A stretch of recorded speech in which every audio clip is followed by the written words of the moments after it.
के आर्थिक कार्य विभाग का एक बहुत ही दिलचस्प दस्तावेज है, आर्थिक सर्वेक्षण 2025-26 की मुख्य बातें। अब इसे सिर्फ एक सरकारी रिपोर्ट की तरह मत देखिए, ये एक तरह से भारतीय अर्थव्यवस्था का कह सकते हैं एक हेल्थ चेकअप है। ढेर सारे चार्ट्स, आंकड़े, ग्राफिक्स, सब कुछ है इसमें। और आज हमारा मिशन सिर्फ इन पन्नों को पलटना नहीं है, बल्कि इनके पीछे की कहानी को समझना है। जीडीपी और महंगाई से आगे जाकर स्टार्टअप्स, परमाणु ऊर्जा और सामाजिक योजनाओं तक हर पहलू पर नजर डालेंगे। तो चलिए इसकी गहराई में उतरते हैं। बिल्कुल। और जो बात यहाँ फैसिनेट करती है वो ये है कि ये सिर्फ आंकड़े नहीं है, ये आंकड़े कहानी बताते हैं, है ना, कि अर्थव्यवस्था कहाँ थी, आज कहाँ है और भविष्य में किस दिशा में जा सकती है। हमारा काम उन रुझानों और कनेक्शंस को खोजना है जो इन नंबरों के पीछे छिपे हैं। ठीक है, तो चलिए सबसे पहले बड़ी तस्वीर से शुरू करते हैं, मतलब मैक्रो इकोनॉमिक हेल्थ, अर्थव्यवस्था की सेहत कैसी है।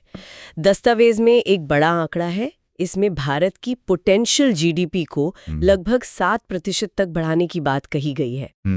और इसका मुख्य कारण निजी खपत और निवेश बताया गया है। और ये पोटेंशियल जीडीपी, ये शब्द समझना बहुत जरूरी है। हाँ, इसका असल मतलब क्या है? देखिए, ये वो अधिकतम रफ्तार है जिस पर कोई अर्थव्यवस्था महंगाई को बढ़ाए बिना बढ़ सकती है। हाँ। तो लगभग 7% का आंकड़ा एक बहुत मजबूत और कह सकते हैं टिकाऊ विकास का संकेत देता है। अच्छा।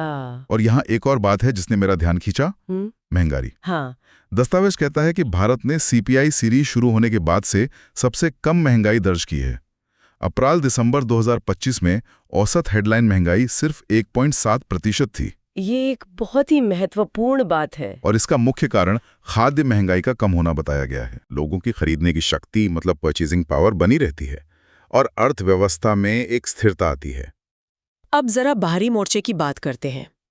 दस्तावेज के अनुसार भारत 2026 में बाहरी झटकों से निपटने के लिए काफी मजबूत स्थिति में है। विदेशी मुद्रा भंडार, मतलब फॉरेक्स रिजर्व्स, वित्त वर्ष 2015 के बाद से दुगने से भी ज्यादा हो गए हैं। 16 जनवरी 2026 को ये $701.4 बिलियन था। और इसी से जुड़ा एक और आंकड़ा है इंपोर्ट कवर का। हाँ, वो भी था। वो वित्त वर्ष 2015 में 8.9 महीने से बढ़कर 9 जनवरी 2026 तक 11.1 महीने हो गया है। इसका मतलब क्या हुआ? इसका मतलब ये है कि हमारे पास 11 महीने से ज्यादा के आयात बिल का भुगतान करने के लिए पर्याप्त विदेशी मुद्रा है। ये किसी भी वैश्विक संकट के खिलाफ, आप समझिए, एक मजबूत वित्तीय सुरक्षा कवच की तरह है। तो अर्थव्यवस्था की बड़ी तस्वीर तो स्थिर दिख रही है, लेकिन जमीनी स्तर पर क्या हो रहा है हमारे बैंकों, बाजारों और कारखानों में? चलिए कैपिटल मार्केट्स की बात करते हैं। इनिशियल पब्लिक ऑफर्स यानी आईपीओज की संख्या में लगातार बढ़ोतरी हुई है। हाँ। वित्त वर्ष 23 में 164 से बढ़कर वित्त वर्ष 26 के पहले 8 महीनों में ही 260 हो गई। और अगर हम इसे बड़ी तस्वीर से जोड़कर देखें तो आईपीओज की ये बढ़ती संख्या दिखाती है कि कंपनियां विस्तार कर रही हैं। उन्हें विकास के लिए जनता से पूंजी जुटाने का भरोसा है। ये एक स्वस्थ और कह सकते हैं एक डायनामिक कारोबारी माहौल का संकेत है। बीमा सेक्टर, मतलब इंश्योरेंस सेक्टर में भी काफी हलचल है। कुल प्रीमियम आय वित्त वर्ष 21 में 8.3 लाख करोड़ रुपए थी, जो वित्त वर्ष 25 में 11.9 लाख करोड़ रुपए हो गई है। ये सिर्फ बीमा कंपनियों के लिए अच्छी खबर नहीं है। अच्छा।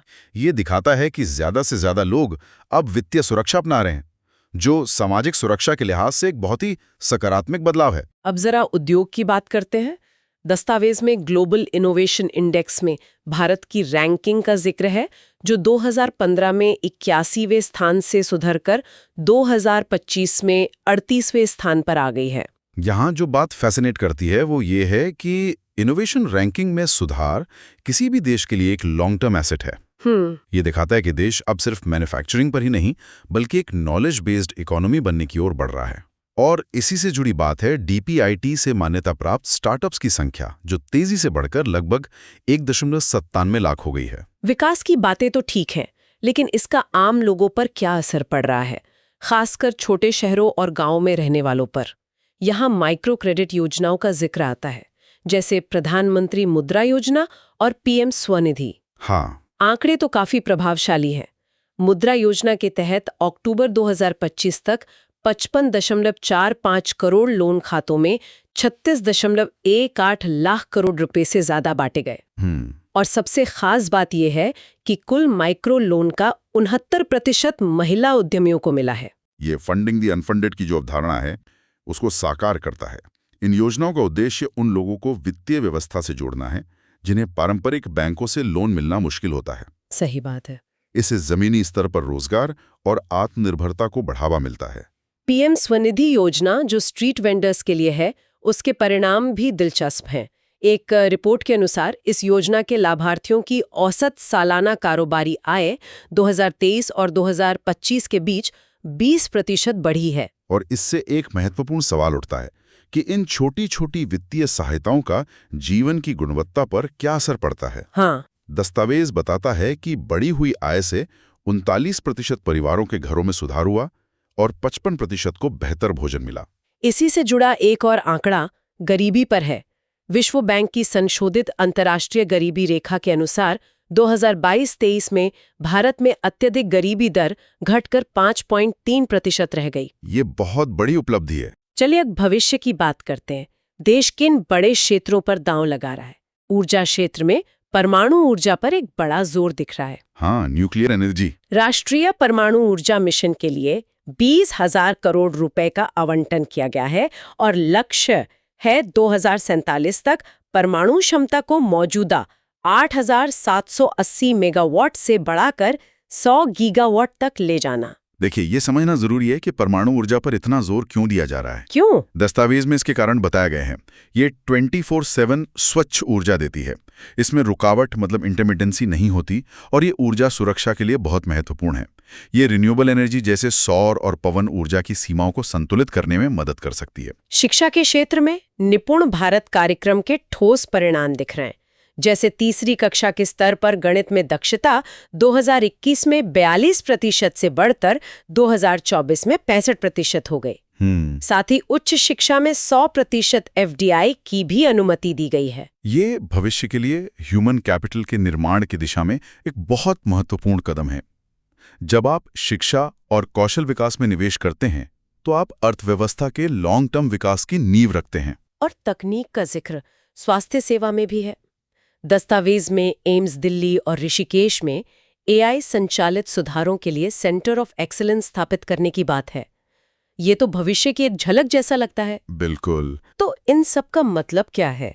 इस आर्थिक सर्वेक्षण की मुख्य बातें एक ऐसी कहानी बताती हैं जहां एक तरफ मैक्रो इकोनॉमिक स्थिरता है, कम महंगाई, उच्च विदेशी मुद्रा भंडार, तो दूसरी तरफ वित्तीय बाजारों में वृद्धि, माइक्रो क्रेडिट के जरिए जमीनी स्तर पर सशक्तिकरण और परमाणु ऊर्जा और AI जैसे भविष्य के क्षेत्रों पर एक रणनीतिक ध्यान केंद्रित किया गया है। बिल्कुल। यह दस्तावेज एक ऐसी अर्थव्यवस्था की तस्वीर पेश करता है जो बदलाव के दौर से गुजर रही है। ये सिर्फ विकास के आंकड़ों पर ध्यान नहीं दे रही है, बल्कि एक लचीली, समावेशी और भविष्य के लिए तैयार अर्थव्यवस्था बनाने की कोशिश कर रही है। और जाते जाते एक विचार, यह दस्तावेज आर्थिक प्रगति का एक स्पष्ट खाका पेश करता है, लेकिन जैसा कि इसमें खुद संकेत दिया गया है, वैश्विक नीतियां अब सिर्फ दक्षता मतलब एफिशिएंसी के बजाय सुरक्षा और राजनीतिक विचारों से ज्यादा प्रभावित हो रही हैं। तो ऐसे में भारत उस दुनिया को कैसे नेविगेट करेगा जहां महत्वपूर्ण खनिजों और ऊर्जा के लिए वैश्विक सप्लाई चेन अर्थशास्त्र से ज्यादा भू राजनीति से तय हो रही हैं? ऐसी दुनिया में ऊर्जा सुरक्षा का वास्तविक अर्थ क्या है? ये सोचने वाली बात है।